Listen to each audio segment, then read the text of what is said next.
Lalu ibadahnya macam apa? Allah menyuruh beribadah kayak apa garang ibadahnya? Nah ayat ini pulang wa ma umiru illa liya'budullaha mukhlisin lahuddin. Tidaklah mereka disuruh kecuali untuk beribadah akan Allah dalam keadaan mengikhlaskan baginya akan agama. Jadi Allah bukan hanya semata menyuruh ibadah, tapi Allah menyuruh juga ikhlas dalam ibadah itu. Ikhlas nang bujur-bujur ikhlas tadi ya tadi. Senak sembahyang disuruh Tuhan sembahyang.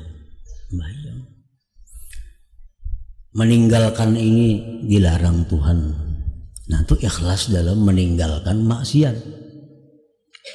Bersedekah disuruh Tuhan bersedekah. Nah itu ikhlas. Boleh juga ikhlas itu mencari keridhaan. Nah ini lebih baik lagi dari yang tadi.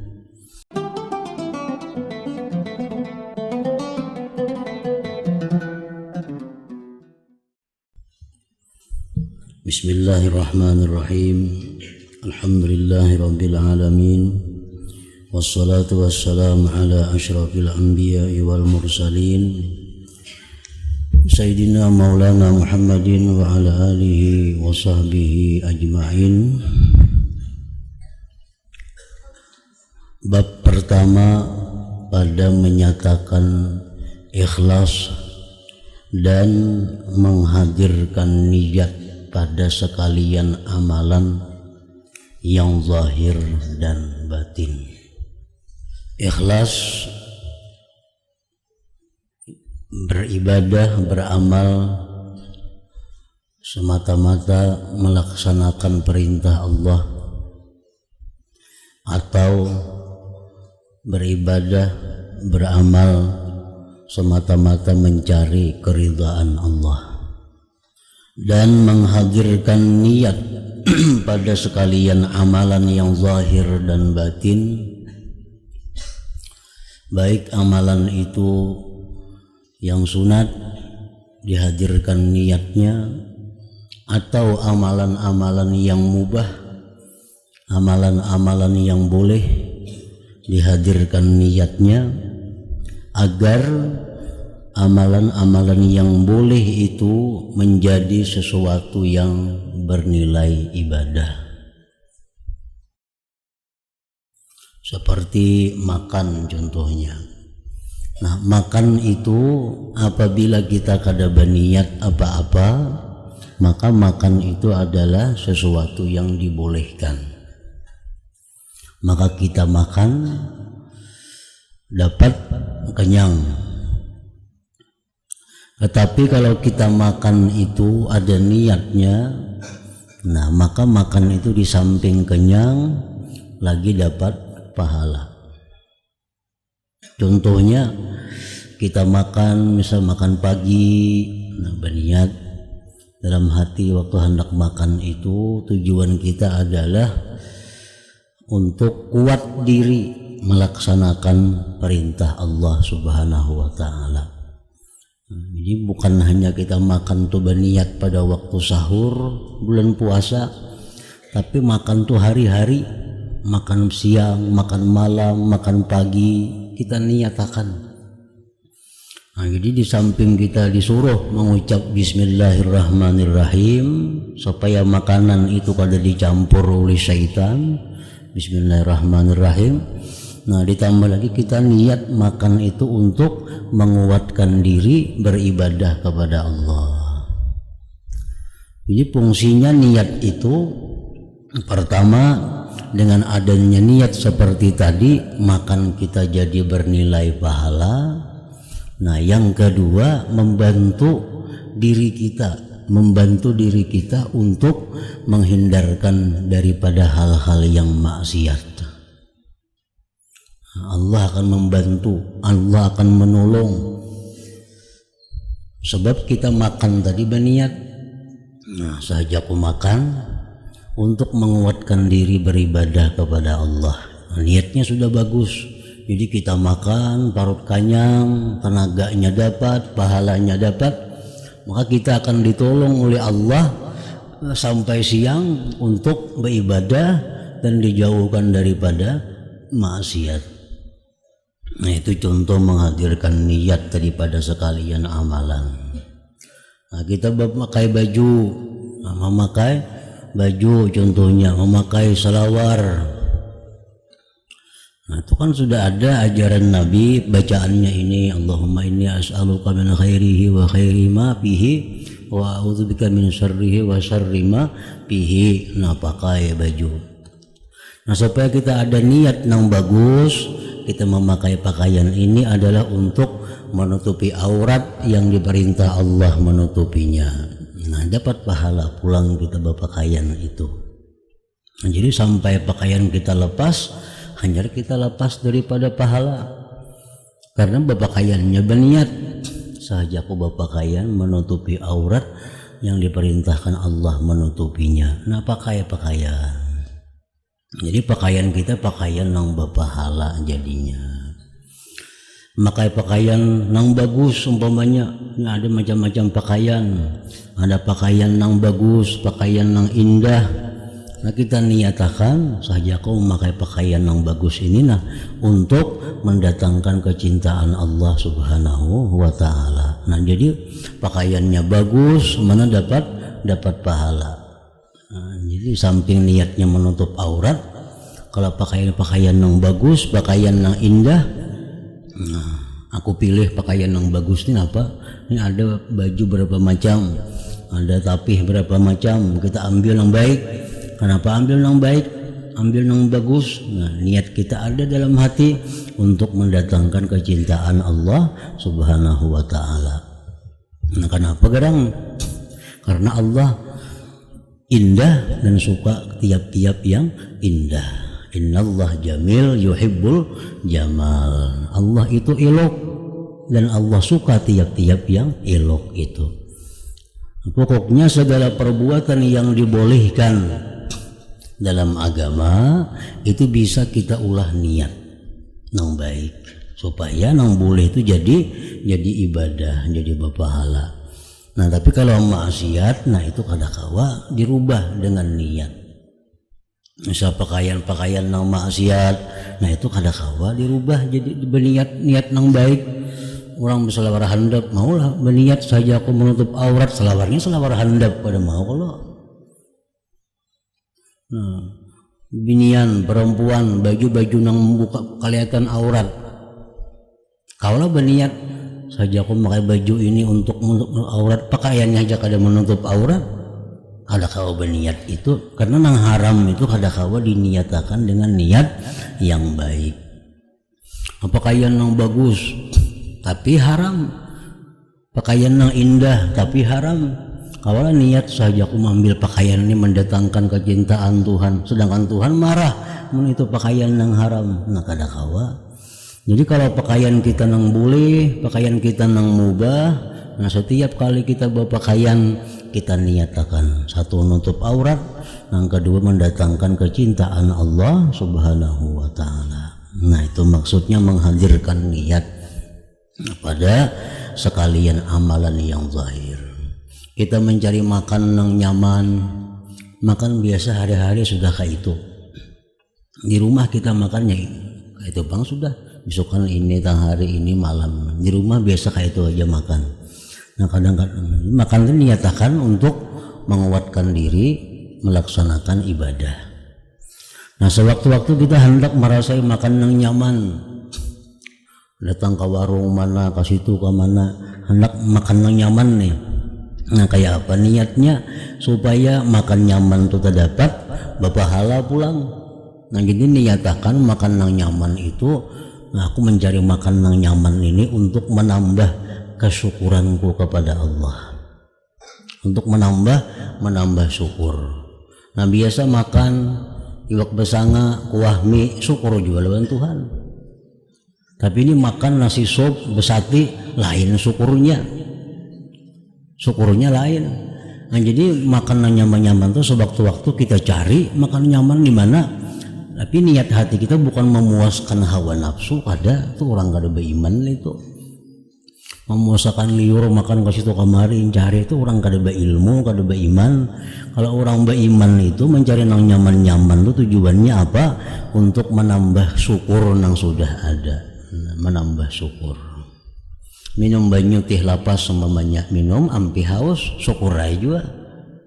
Tapi meminum teh es bagula lain syukurnya.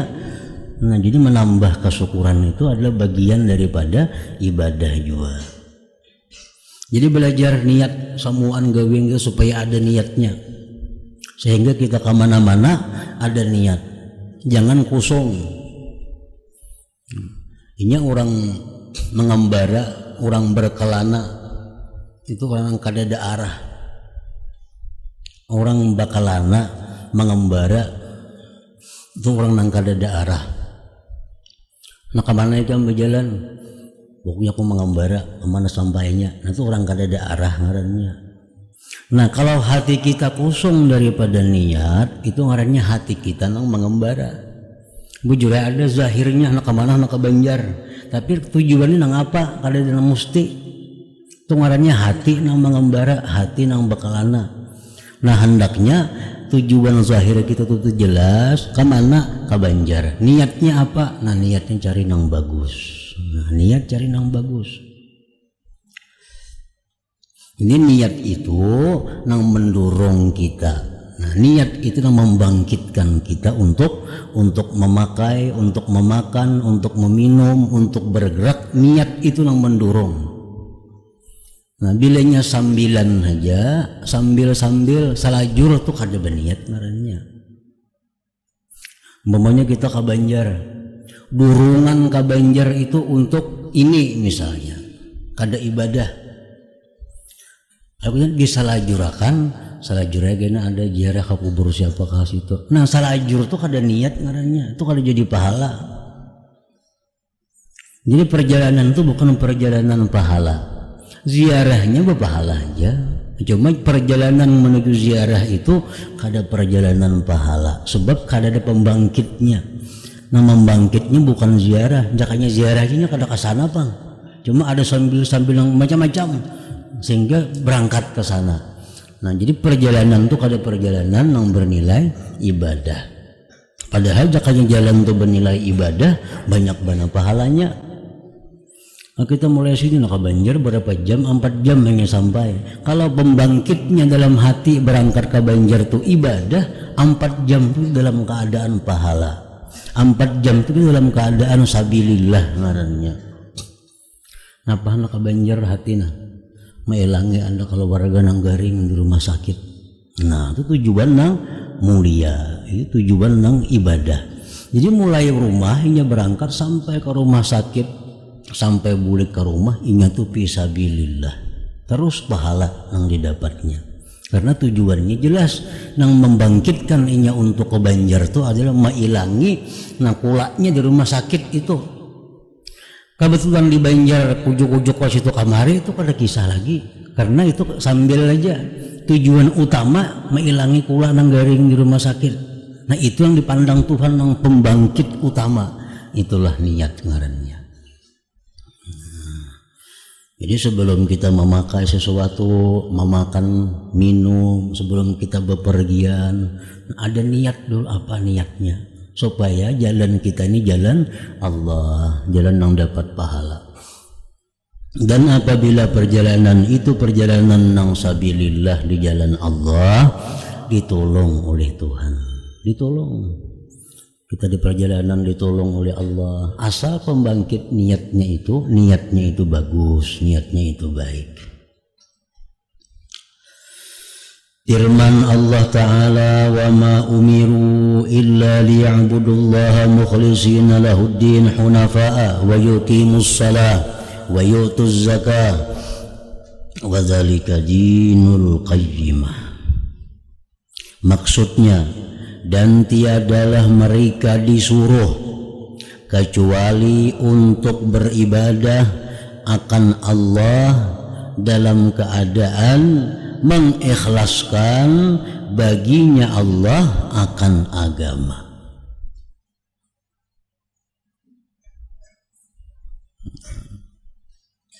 Dalam Al-Quran ada ayat Allah dalam surat Az-Zariyat, wa ma khalaqtul jinna wal insa illa liya'budun. Nah, itu Imam Ali bin Abi Thalib karramallahu wajhah menafsirkan ayat itu, artinya ujar Tuhan, kada aku ciptakan jin dan manusia melainkan liya'budun, melainkan aku perintah mereka untuk beribadah. Nah, jadi tidak aku ciptakan jin dan manusia, melainkan aku perintahkan mereka untuk beribadah kepadaku. Lalu ibadahnya macam apa? Allah menyuruh beribadah kayak apa garang ibadahnya? Nah, ayat ini pulang, wa ma umiru illa liya'budullaha mukhlisin lahuddin. Tidaklah mereka disuruh kecuali untuk beribadah akan Allah dalam keadaan mengikhlaskan baginya akan agama. Jadi Allah bukan hanya semata menyuruh ibadah, tapi Allah menyuruh juga ikhlas dalam ibadah itu.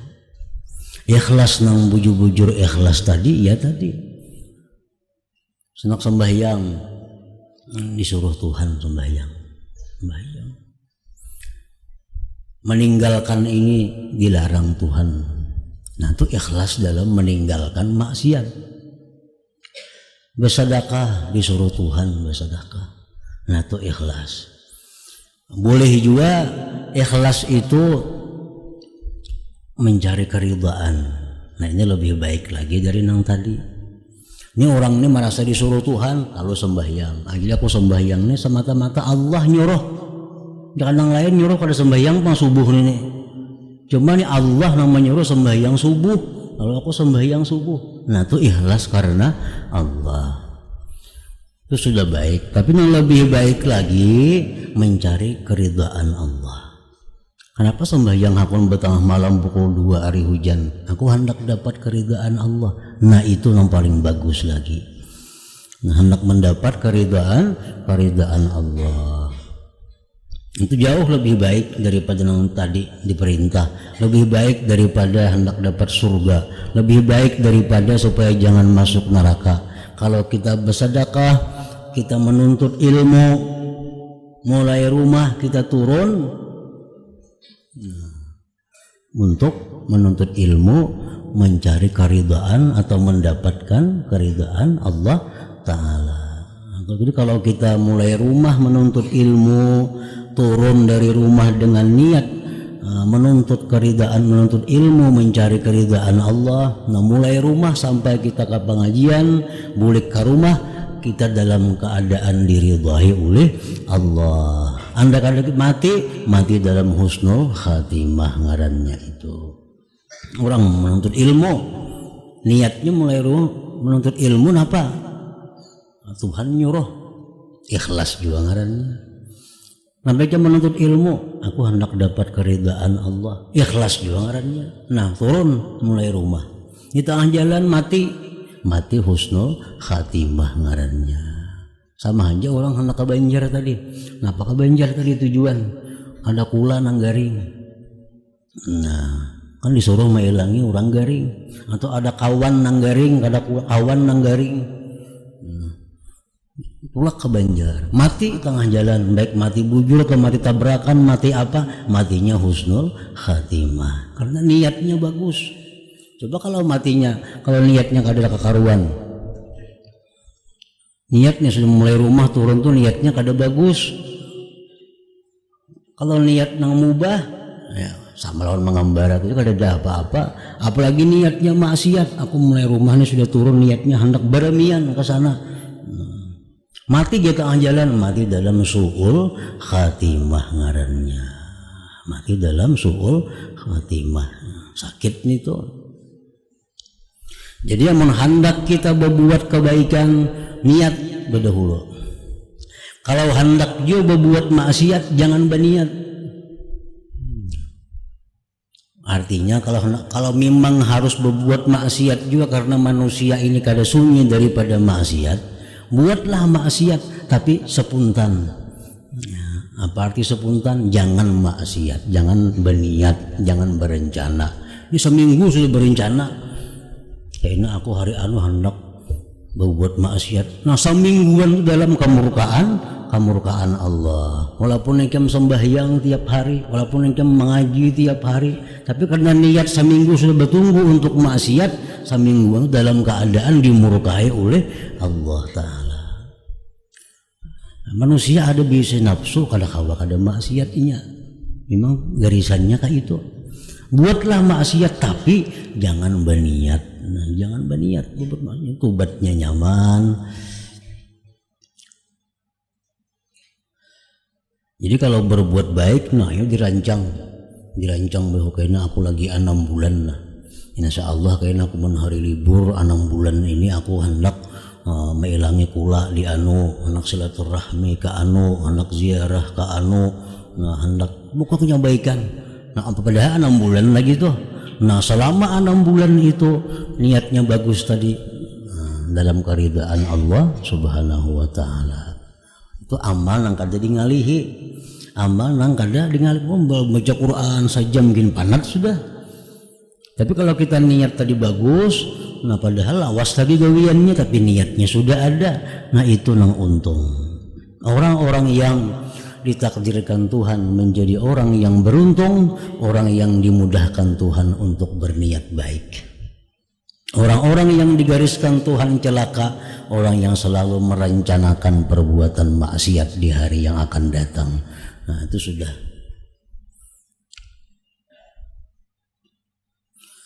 Jadi Allah menyuruh kita beragama, Allah menyuruh kita beribadah ikhlas tadi. Dan dalam keadaan cenderung kepada agama Islam, dan mereka mendirikan sembahyang dan menunaikan zakat, dan itulah agama yang lurus.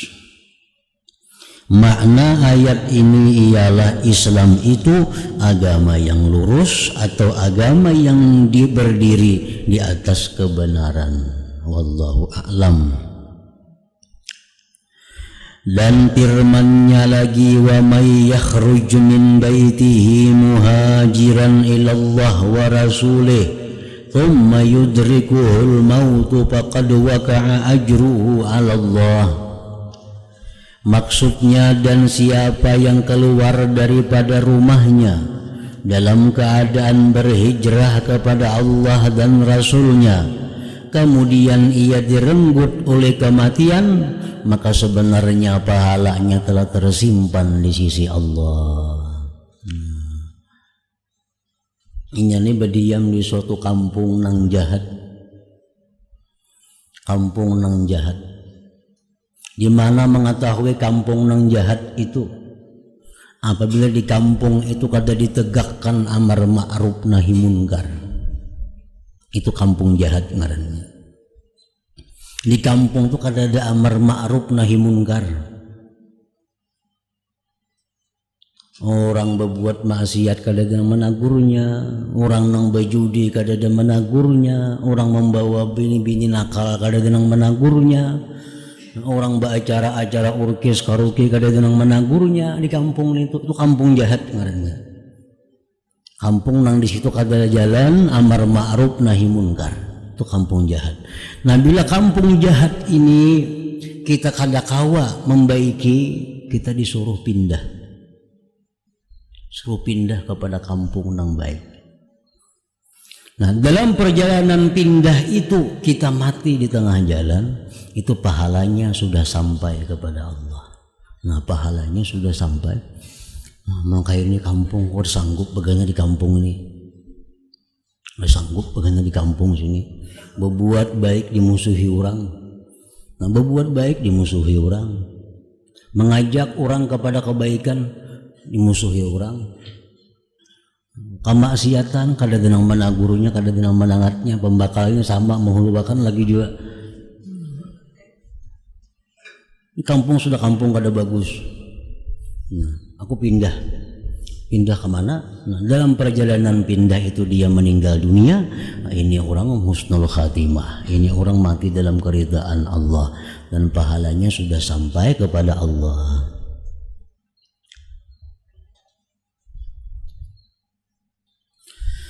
Dan firman-Nya lagi, Rabbukum a'lamu bima fi nufusikum, maksudnya dan Tuhanmu sangat mengetahui dengan apa yang ada di dalam hatimu. Tuhan yang paling mengetahui. Kita berniat nih, Tuhan tahu niat kita, dan Tuhan tahu kejujuran niat itu. Apakah niatnya bujur-bujur bulat, atau hanya masih ada kemungkinan kada? Nah, Tuhan tahu. Makanya jar Nabi dalam banyak hadis disebutkan, siapa-siapa nang berniat berdoa kepada Allah dengan bujur-bujur berdoa agar mati syahid, maka dia di akhirat dikumpulkan dengan orang syahid walaupun dia mati di atas hamparannya. Asal bujur-bujur, berniatnya bujur-bujur, kada ada ragu-ragu, niatnya itu bulat bahwa aku ini hendak berjihad dan mudahan mati dalam keadaan syahid. Niatnya bujur-bujur, nah Allah tahu nang kebujuran niatnya itu kayak apa. Nah pasti akan ditolong oleh Allah, dimasukkan dia di akhirat dalam kelompok orang-orang yang mati syahid. Dan firman-Nya lagi, la yanalallahu luhumuha wala dima'uha walakin yanaluhu taqwa minkum, maksudnya dan tidak mencapai akan Allah oleh dagingnya daging kurban, dan tidak pula darahnya kurban, tetapi yang sampai kepadanya hanyalah ketakwaan daripada kamu. Berkata Sayyidina Abdullah bin Abbas radhiyallahu anhuma di dalam menerangkan ayat ini, yang sampai kepada Allah Ta'ala ialah niat dalam hati kamu. Orang berkurban sapi, kurban kambing, kan dibagi-bagi dagingnya, sampai lawan Tuhan lah dagingnya. Dagingnya kada sampai lawan Tuhan, dagingnya dibagiakan kepada tetangga. Nang sampai kepada Tuhan apa? Niat nah ada di hati kamu itu. Untuk apa ini berkurban? Ada niatnya. Nah kalau berkurban tuh niatnya bujur-bujur kurban, kan kurban tuh pendekatan diri kepada Allah. Nah kalau niat itu bujur-bujur mendekatkan diri kepada Allah, maka niat itulah yang sampai kepada Allah Subhanahu wa Ta'ala. Dan berkata Ibrahim An-Nakhai rahimahullahu ta'ala, takwa itu ialah suatu amal yang dikehendaki dengannya akan keridhaan Allah. Takwa. Takwa itu biasa kita mengarti menjunjung perintah Allah, menjauhi larangan Allah. Itu takwa ngarannya. Nah, itu dingarani takwa kalau niatnya itu keridhaan Allah. Sembahyang itu menjunjung perintah Allah. Takwalah sembahyang itu amun niatnya menjunjung perintah Allah atau mencari keridhaan Allah. Ini menjauhi maksiat, takwalah itu takwa asal niatnya mencari keridhaan Allah. Nah itu niatnya. Jadi takwa itu tergantung niatnya.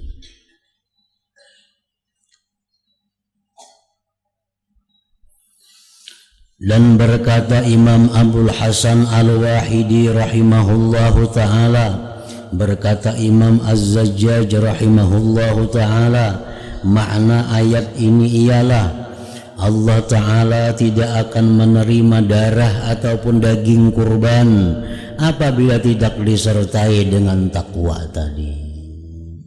Orang berkurban, kenapa ikan berkurban? Orang pang berkurbanan juga aku. Nah itu kada kurban ngarannya itu kada sampai lawan Tuhan itu. Kenapa? Karena inya berkurban itu umpatan orang. Kenapa ikan maka umpat berkurban? Orang pang berkurbanan kada nyaman, aku kada berkurban. Nah itu niatnya itu ngarannya kada karidaan Allah. Niatnya karena kada nyaman orang berkurban. Allah tidak akan menerima darah ataupun daging kurban apabila tidak disertai dengan takwa tadi. Takwa menjunjung perintah. Ngapa aja ibadah bila kita kada nyaman, maka kada nyaman kada kalanggar, nah orang kalanggaran, nah atau kada berpahala. Kenapa? Karena kada mencari keridaan Allah. Maka kada nyaman, kada berselamatan lawan orang. Orang bisa berselamatan bang, berselamatan aja juga. Nah itu kada karena Allah, kada berpahalanya. Setiap perbuatan kita nang bukan karena Allah, bukan tujuannya mencari keridaan Allah, itu kada sampai kepada Allah, kada jadi pahala. Duitnya habis, duitnya kada diganti Tuhan, pahala kada dapat, siksanya maka dapat.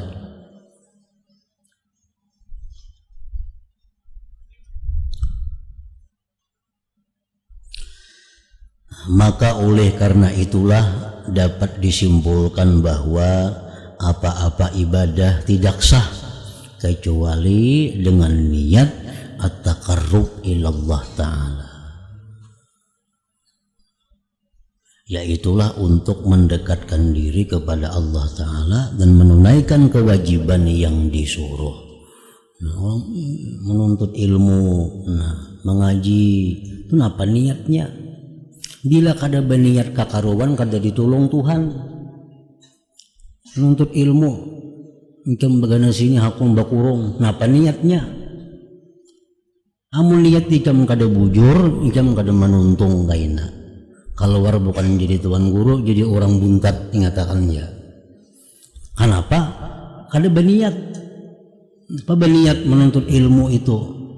Niat menuntut ilmu mencari keridaan Allah.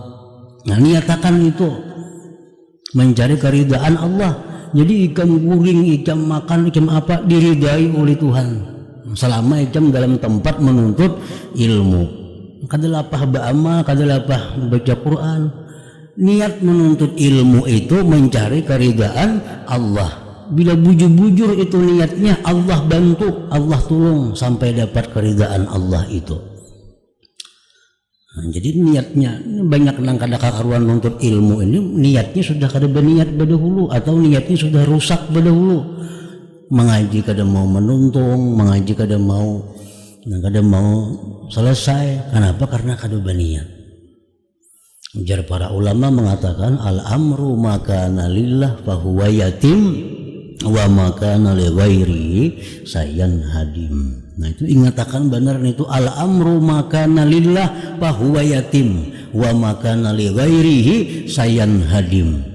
Sesuatu perkara apabila diniatkan karena Allah pasti tuntung. Mengaji niatnya karena Allah mesti tuntung. Tapi bila mengaji niatnya kada karena Allah kada tuntung, tah jalan ampih. Nang siapa hajan itu berlaku umum nang Tuhan nang anu binian lakian siapa aja bila mengaji menuntut ilmu itu karena Allah tuntung tuh Allah pasti membantu. Tapi bila mengaji itu ada tujuan-tujuan lain, menuntut ilmu itu ada ipik-ipik lain, pagat di tengah jalan ada tuntung. Itu sudah dalilnya al-amru makana lillahi fahuwa yatim. Nah, wa makana li ghairihi sayan hadim. Bermula perkara itu apabila karena Allah fahuwa yatim, dia sempurna, dia selesai. Bila kada selain Allah sayan hadim, pasti akan rubuh. Nah, kada menuntung artinya. Orang mengaji ampih sekolah, memang niatnya kada karena Allah. Kalau orang mengaji itu niatnya karena Allah, kada mau ampih mengaji itu kemana aja. Nah, sebabnya kada ada kepentingan lain pada mengaji mencari keridaan Allah. Kepentingannya cuma mencari keridaan Allah. Keridaan Allah itu kada ada habis-habisnya. Jadi mengaji pun kada ada habis-habisnya. Kenapa dulu mengaji ini kenapa maka ampih jar? Memang dari asalnya kalau karena Allah, ada dunia lain yang dicarinya. Makanya mengaji itu kada mau tuntung.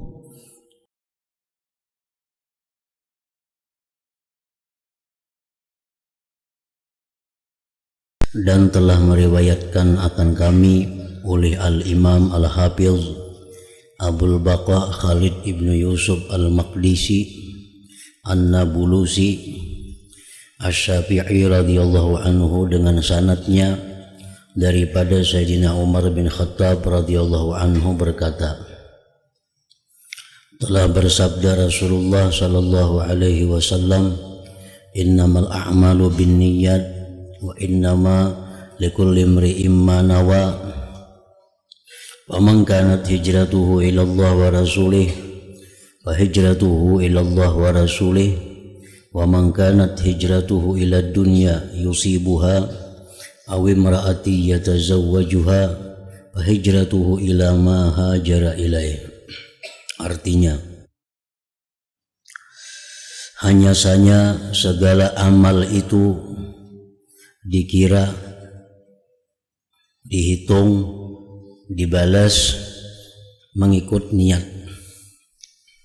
dan hanya saja yang diperolehnya dari setiap seseorang daripada amalannya mengikut apa yang diniatkannya. Jadi artinya bahwa Allah sesuai dengan hadis Rasulullah sallallahu alaihi wasallam terlebih dahulu memandang niat seseorang, hanyar Tuhan memandang perbuatan seseorang. Apabila niatnya baik, nah maka itu satu modal untuk baiknya perbuatan. Apabila niatnya sudah kada baik, perbuatan baik apapun menjadi kada baik. Apabila niatnya rusak, perbuatan baik apapun menjadi rusak. Maka siapa yang adalah hijrahnya itu karena Allah dan Rasulnya, maka hijrahnya itu kepada Allah dan Rasulnya. Artinya balasan yang didapat Allah dan Rasulnya. Dan siapa yang hijrahnya hanya untuk mendapatkan keuntungan dunia, atau karena mau berkawin kepada seseorang perempuan, maka nilai hijrahnya seperti yang diniatkannya itu. Hadis ini telah diittifaqkan, disepakati oleh para ulama atas kesahihannya, dan mereka para ulama bersepakat mengatakan bahwa hadis ini sangat besar kedudukannya di dalam agama dan merupakan salah satu asas keimanan. Bahkan hadis tadi merupakan tunggaknya yang terutama sekali dan yang paling kokoh. Adapun makna niat itu ialah kasad. Kasad itu apa artinya pulang? Yaitu keazaman hati untuk melakukan sesuatu, kepastian hati untuk melakukan sesuatu, kepastian hati untuk melakukan sesuatu, itu niat. Dan lafaz innamal a'malu, innama pemulaannya. Innama itu adalah mengandungi makna al-hasar, perhinggaan. Arti bahasa kitanya innama itu hanya sanya, yang membawa pengertian bahwa apa-apa yang akan disebutkan sesudah lapas itu innama tadi adalah sesuatu yang sangat kokoh kedudukannya, dan pada masa yang sama lapas innama ini juga mengeluarkan atau menafikan atau menolak segala perkara lain yang tidak disebutkan. Hanya saja, bila imbah hanya saja itu berarti penting, dan yang tidak disebutkan sesudah hanya saja berarti tertolak. hanya saja boleh masuk ke sini orang ini umpamanya. Nah, berarti itu penting sesudah hanya saja itu, dan selain yang disebutkan itu kada boleh, kada masuk. Nah, oleh karena itu maka dapatlah dikatakan bahwa segala amalan syara tidak sah kecuali bila disertai dengan niat. Amalan syara bila kada sengaja kada sah. Maka siapa yang menghendaki dengan hijrahnya atau dengan amalannya, siapa yang menghendaki dengan hijrahnya atau dengan amalannya. Nah, apakah amalannya itu? Asal sesuatu nang wajib atau nang sunat atau sesuatu nang mubah, akan keridaan Allah Ta'ala sudah pasti ia akan mendapatkannya. Orang yang sembahyang zuhur umpamanya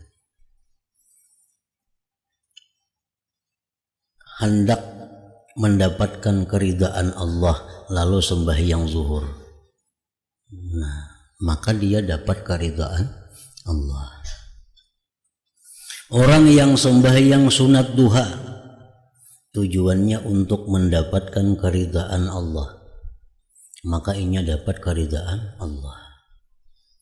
Orang yang makan supaya bisa kuat untuk berbuat hal-hal yang diridai Allah, maka dia akan diridai oleh Allah. Dan siapa yang menghendaki dengan hijrahnya atau dengan amalannya itu akan harta benda dunia, maka hanya harta benda itu saja yang merupakan balasannya, dan tidak ada lagi bagian apa-apa balasan yang lain daripada itu. Orang yang beribadah dengan tujuan mendapatkan keridaan Allah itu bisa double, keridaan Allah didapatnya, dunia bisa mengiringinya. Tapi kalau orang beribadah mencari keduniaan, keduniaan belum tentu didapatnya, keridaan Allah sudah nyata kada didapatnya. Orang menuntut ilmu, niatnya, tujuannya menuntut ilmu itu hendak mencari pangkat kedudukan, sudah jelas inya kada dapat keridaan Tuhan. Pangkat itu Pak belum tentu didapatnya. Tapi kalau orang menuntut ilmu itu semata-mata mencari keridaan Allah bisa didapatnya. Pangkat itu pun bisa datang, bisa dia dapatkan. Orang menuntut ilmu supaya sugih, belajar ilmu supaya sugih. Allah kada ridha karena kada mencari keridaan Tuhan. Sugih kada tantu. Bahkan harta yang ada bisa habis. Tapi kalau orang mencari ilmu untuk keridaan Allah dapat, harta yang ada bisa bertambah, rezeki bisa meluas.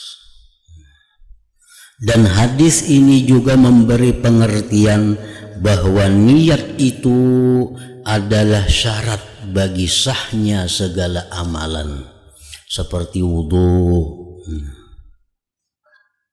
mandi, tayamum, sembahyang, zakat, puasa, haji, i'tikaf dan sebagainya. Itu kada sah kalau inya kada berniat. Oleh itu Imam Syafi'i radhiyallahu anhu telah berkata, telah masuk ke dalam hadis ini, hadis tadi innamal a'malu binniyat tadi, 70 bab ilmu fikih. 70 bab ilmu fikih ujar Imam Syafi'i masuk di situ. Wudu kada sah kada berniat, mandi kada sah kada berniat, sembahyang kada sah kada berniat, zakat kada sah kada berniat, puasa, haji, i'tikaf, kurban dan lain-lainnya. Dan beliau Imam Syafi'i berkata pula telah masuk ke dalam hadis ini sepertiga ilmu. Dan berkata Imam Ahmad bin Hanbal radhiyallahu anhu telah masuk ke dalam hadis ini sepertiga ilmu. Dan banyak lagi para ulama yang berkata seperti perkataan mereka berdua tadi. Berkata Imam Abu Bakar Al-Baihaqi radhiyallahu anhu pada permulaan kitabnya yang bernama Mukhtasar As-Sunan, ketika beliau menguraikan maksud perkataan Imam Syafi'i radhiyallahu anhu yang telah kita sebutkan di atas tadi, sesungguhnya segala usaha seorang hamba itu hanyalah dengan 3 perkara saja. Pertama dengan amalan zahir, kedua lidahnya, dan ketiga dengan niatnya. Sembahyang ada berapa rukunnya? 3. Rukun sembahyang ada 3. Pertama rukun kalbi. Ya niat. Yang kedua rukun kauli, Fatihah, tasyahud. Yang ketiga rukun fi'li, ruku, sujud, qiyam. Jadi niat itu menempati sepertiga. Rukun sembahyang misalnya ada 3, rukun fi'li, rukun kauli, rukun kalbi. Nah, jadi bagi 3 maka niat itu menduduki sepertiga. Maka niat adalah salah satu daripada 3 usaha seseorang hamba. Bahkan niat adalah usaha yang paling utama sekali. Karena niat saja sudah dapat menjadi ibadah. Belum diucapkan, belum diperbuat, tapi niat sudah ada, sudah berpahala. Maka dari niat itu paling utama. Esok aku hendak membaca Quran gina. Habis sembahyang subuh hendak membaca Quran 3 lembar. Niatnya dalam hati. Belum lagi esok, belum lagi membaca Quran, hanya niatnya sudah mendatangkan pahala. Maka niat adalah salah satu daripada 3 usaha seseorang hamba. Bahkan niat adalah usaha yang paling utama sekali. Karena niat saja sudah dapat menjadi ibadah. Bersalahan dengan amalan zahir dan perkataan, maka keduanya belum tentu lagi dapat menjadi ibadah. Karena keduanya kemungkinan dapat dirusakkan oleh riya. Adapun niat maka tidak dapat dirusakkan oleh apa sekalipun. Berniatnya, esok aku membaca Quran 3 juz, sudah berpahala. Nah, esoknya membaca Quran. Nah, membaca Quran esok itu belum tentu berpahala lagi. Bisa ada riya, bisa ada minta puji orang, bisa ada minta apa. Nah, jadi niat itu sudah berpahala niatnya, tapi kena gawinya kada tentu menjadi pahala. Para ulama radhiyallahu anhum beranggapan bahwa sebaiknya segala kitab yang dikarang hendaklah didahului dengan hadis ini, hadis innamal a'mal binniyat. Dan di antara mereka yang telah berbuat demikian ialah Al-Imam Al-Bukhari rahimahullah. Dalam kitab Bukhari itu pertama ditemui hadis innamal a'malu binniyat. Maka beliau telah memulakan kitab hadisnya dengan hadis ini, di mana kitab hadis karangan Imam Bukhari ini adalah kitab yang paling sahih setelah Al-Quran Al-Karim. Dan berkata Imam Abdurrahman bin Mahdi rahimahullahu ta'ala, seandainya aku mengarang sebuah kitab, sudah tentu akan kumulai dengan hadis ini, innamal a'malu binniyat. Ini dan di dalam riwayat lain beliau berkata, siapa yang hendak mengarang kitab maka hendaklah ia memulakannya dengan hadis ini. Dan kami telah meriwayatkan daripada Imam Al-Khattabi rahimahullahu ta'ala pada apa yang telah saya baca di awal kitab beliau yang pertama yang bernama Al-I'lam, yang merupakan syarah kitab Sahih Bukhari. Kata beliau, adalah para ulama yang dahulu menganggap baik mendahulukan hadis innamal a'mal binniyat sebelum membuat sesuatu perbuatan. Di rumah, di tempat makan, hendaknya ada hadis ini ditulis innamal a'malu binniyat, supaya makan itu kita ingat niatnya apa. Di tempat kita hendak guring, hendaknya di hadis ini ditulis innamal a'malu binniyat, supaya guring itu ada niatnya. Nah, di tempat kita berpakaian, di situ kita buka lemari, sudah ada innamal a'mal binniyat, pakaian ini niatnya apa. Begitu hendak turun dari rumah, ada tulisan innamal a'mal binniyat, niat turun di rumah ini tujuannya apa. Jadi para ulama yang dahulu menganggap sangat baik mendahulukan hadis innamal a'mal binniyat sebelum membuat sesuatu perbuatan. Karena mu sudah mahir, mu sudah ingat, ada apa lagi tulisan itu hilang. Cuma memahirakan itu. Nah, bermula daripada segala urusan agama sampai kepada segala urusan dunia, karena bersangatan hajat kepadanya di dalam segala keadaan tadi. Dan telah sampai kepada kami daripada perkataan ulama salaf radhiyallahu anhum oleh perkara yang banyak sekali yang keseluruhannya menambahkan penting dan mustahiknya hadis ini untuk didahulukan sebelum apa-apa pekerjaan, supaya kita bekerja itu ada niat yang baik, sehingga pekerjaan itu pun berhasil atau gagal tapi sudah ada pahala yang didapatkan. Orang berdagang, menyasah pasar, mengepung pasar, belum tentu lagi boleh duit, tapi karena ini niatnya yang baik, turun di rumah usaha itu pahala sudah didapatnya. Kadang di pasar payu kada payu tuh pahala sudah dapat. Nah, amun berdagang itu kalau ada niatnya, berdagangnya kada payu, tenaga hilang, biaya hilang, pahala kada didapat. Nah, jadi kada salahnya sebelum memulai pekerjaan baik dunia atau pekerjaan akhirat, apalagi ada niat yang baik itu. Bab kedua, hadis-hadis pilihan yang merupakan asas-asas Islam. Dan hadis Nabi itu sangat banyak. Selama beliau dalam dunia ini 23 tahun. Banyak ucapan-ucapan beliau, banyak perbuatan-perbuatan beliau. Dari sekian ribu hadis yang adab itu ada beberapa hadis pilihan. Hadis pilihan ini merupakan asas-asas Islam, pokok-pokok Islam. Artinya orang Islam mesti tahu hadis-hadis ini karena ini pokoknya.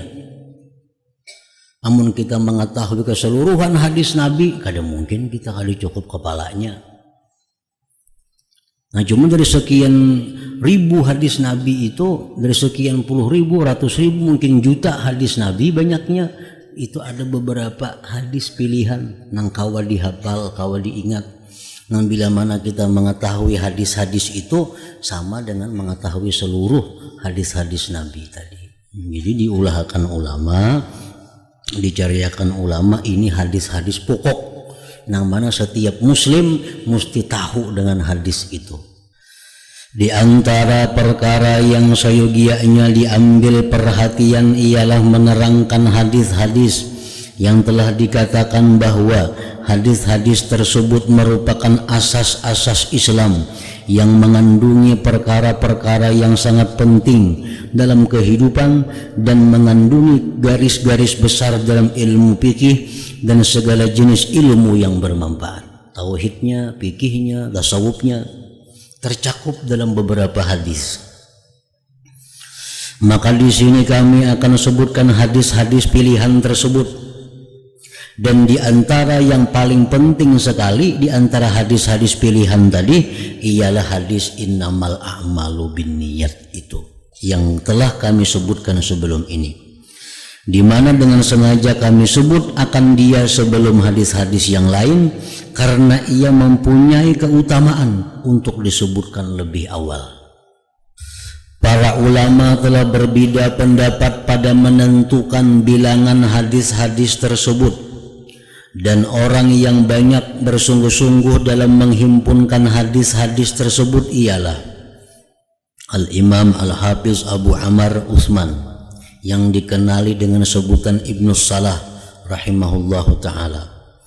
Beliau telah bersungguh-sungguh menghimpunkan hadis-hadis tersebut dan menerangkan dengan jelas, sehingga apa yang telah beliau sebutkan itu sudah tidak dapat diperbaiki lagi. Diperbaiki lagi. Maka di sini akan saya sebutkan, ujar Imam Nawawi, keterangan beliau itu secara ringkas, dan saya tambahkan pada bilangannya akan beberapa buah hadis yang tidak beliau sebutkan. Karena ada disebutkan dalam hadis Rasulullah SAW, ad-dinu an-nasihah. Artinya agama itu ialah nasihat menasihati. Agama itu tujuannya adalah, isinya agama adalah nasihat. Dan termasuk di antara nasihat itu, ujar Imam Nawawi, bahwa disandarkan segala faidah perkataan itu kepada orang yang memperkatakannya. Itu termasuk bagian dari nasihat. Umpamanya ajar kita, ini hukumnya adalah makruh menurut perkataan Imam Fulan bin Fulan. Nah, kita tambahi supaya jangan seolah-olah kita yang mengatakan makruh itu. Ini hukumnya adalah haram menurut Imam Fulan bin Fulan. Nah, kita menambahkan itu adalah bagian daripada nasihat dalam agama. Maka siapa yang berbuat demikian, maka ia mesti akan mendapat berkah pada ilmunya dan segala halnya. Dan siapa yang tidak menjelaskan perkara yang seperti ini, dan ia tidak mengelirukan orang lain sehingga mereka menyangka bahwa perkataan yang disebutkan itu daripada perkataannya sendiri, maka orang yang berbuat demikian sangat layak bahwa tidak diambil manfaat dengan ilmunya dan tidak diambil berkah pada usahanya. Nah, itu hukumnya haram. Ada dijelasakannya seolah-olah inya seorang yang mengatakan haram itu. Nah, itu adalah menghilangkan berkah daripadanya ilmu itu. Kita kali ingat ngaran Sidin Sambat, ngaran kitabnya itu menurut kitab ini, kitab fikih ini, kitab itu hukumnya adalah haram. Itu menurut dalam kitab fikih ini ngarannya kitab Bajuri, umpamanya hukumnya makruh. Jadi kita sandarkan perkataan itu kepada pengarangnya atau kepada kitabnya supaya jangan seolah-olah kita yang mengatakan itu.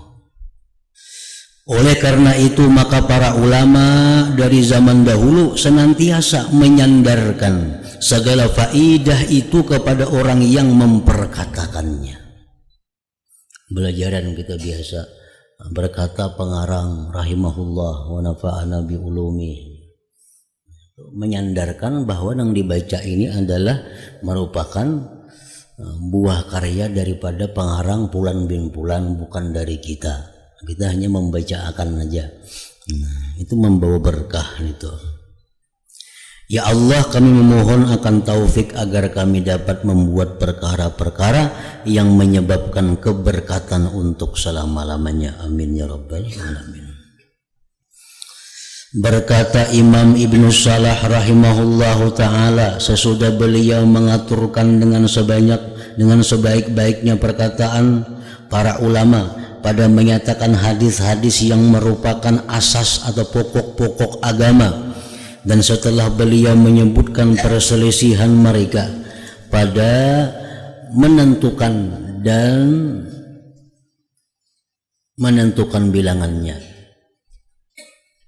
mana hadis-hadis yang menjadi pokok Islam, itu sudah khilaf ulama. Cuman yang jelas kalau hadis nang innamal a'mal binniyat wa innamal likulli imri'in ma nawa faman kanat hijratuhu ilallah wa rasulih fa hijratuhu ilallah wa rasulih, itu sepakat dah para ulama, itu termasuk hadis pokok yang mesti diketahui oleh setiap orang Islam. Nah kemudian lagi bilangannya berapa? Nah, hadis-hadis menjadi dasar agama kita, itu pun juga ulama macam-macam menghitungnya. Dan setelah beliau menyebutkan perselisihan mereka pada menentukan dan menentukan bilangannya, maka sampailah bilangan hadis-hadis itu 26 buah hadis, kata beliau. Nah 26